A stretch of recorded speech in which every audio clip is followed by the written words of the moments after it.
Today, the U.S. is resuming its nuclear talks with Iran as the president leaves tomorrow for the Middle East, headed to Saudi Arabia, Qatar, and the UAE, with oil and energy playing a major role in negotiations. Energy Secretary Chris Wright joins us now. Mr. Secretary, so great to see you. Thank you for joining us. So what can we expect out of this trip, do you think? I think this is the president's agenda. At home here, it's peace and prosperity in the United States. He has the same agenda for the Middle East, peace and prosperity in that region.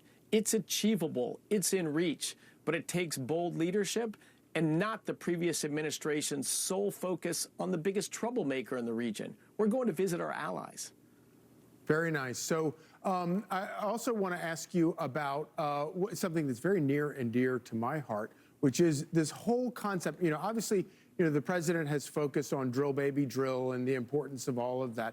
But the other thing that is really important, and I think was a lesson from the first term, was this whole idea of deregulation. And in particular, when it comes to household appliances, that the federal government gets so deeply involved in that actually makes life worse for citizens and makes everything cost so much more. How is the Trump administration trying to address some of these things?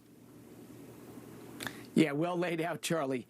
We have worked with the team here day and night to look at all the regulations put out by the DOE, and tomorrow we'll announce 47 changes to regulations, mostly just straight out elimination of regulations on everything from your dishwasher to your stove to your washing machine, your microwave, and maybe biggest of all, your shower head. That's what my wife wants for Mother's Day, a real shower again.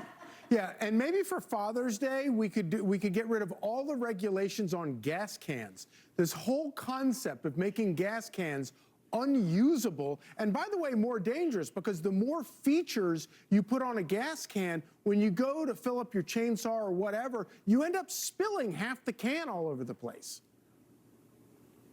Yeah, we'll have to get to gas cans next. Our focus recently has been home appliances. Yeah. But not only is it more than $10 billion of savings to American consumers, it's endless joy of just better appliances and getting Big Brother out of your life. Yeah, and obviously we have a lot of executive orders, and there are a lot of things that you can do sort of administratively within the Energy Department. We wonder, well, how can we make this stuff permanent?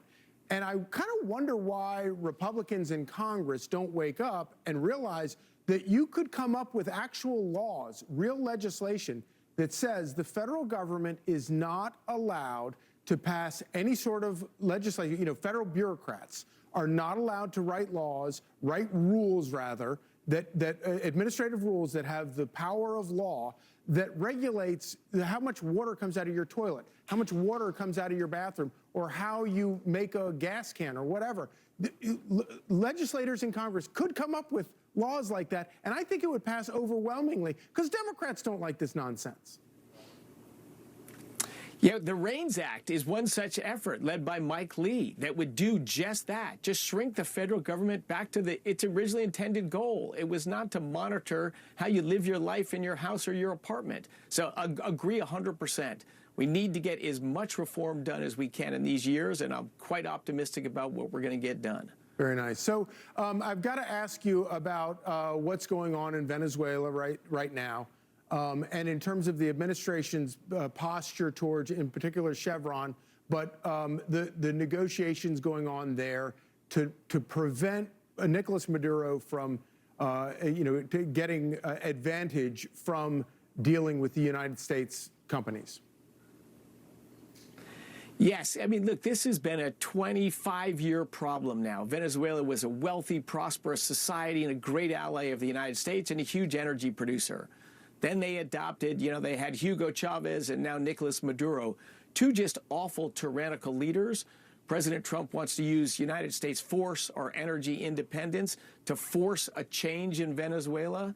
Chevron's a great American company, a little bit caught in the crossfire there, but we need to change the situation in Venezuela, not just for Venezuelans, but for all the gang members and refugees fleeing that country and millions of them ending out in the United States.